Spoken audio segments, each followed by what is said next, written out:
Haleluya, haleluya.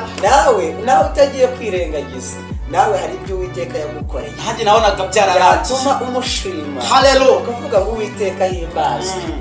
Shingiye ku byo nabonye, ndi umugabo uhamya ko nta kure cyane habaho Imana itakura umuntu. Shingiye ku byo nabonye, ndi umugabo uhamya ko nta kure cyane habaho Imana itakura umuntu. Ingoma yawe niyogere, niy'abana b'abantu yarogeye. Ingoma yawe niyogere, niy'abana b'abantu yarogeye. haleluya. Nanjye nezerewe n'Imana. Uzi ko navutse igihe umwana atangiye kugenda, njyewe mera ku mbuga sinashobora kugenda, ariko Yesu angiraho, angirira imbabazi.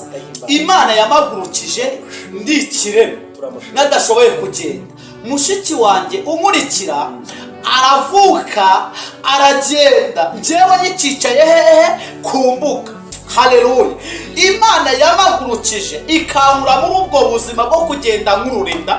Benshi murabizi rwose, Imana yangiriye neza, ufite amaguru mazima ndayitambira. Haleluya. None sigaye Haleluya, haleluya. Imana yakoreye Erestika Edra.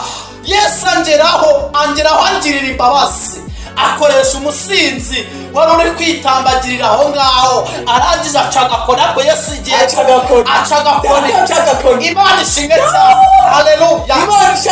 Imana ikoresha uwo muntu, araza aramagurutse ntera nanjya gukora dede n'abandi kandi nari ndi mukuru. Haleluya. Yesu angirira imbabazi, anyuraho angirira imbabazi. Yesu angirira imbabazi, nawe akugeraho angirira imbabazi. Imana ishimwe cyane. Noneho umva ikitangaza, Yesu atugirira imbabazi.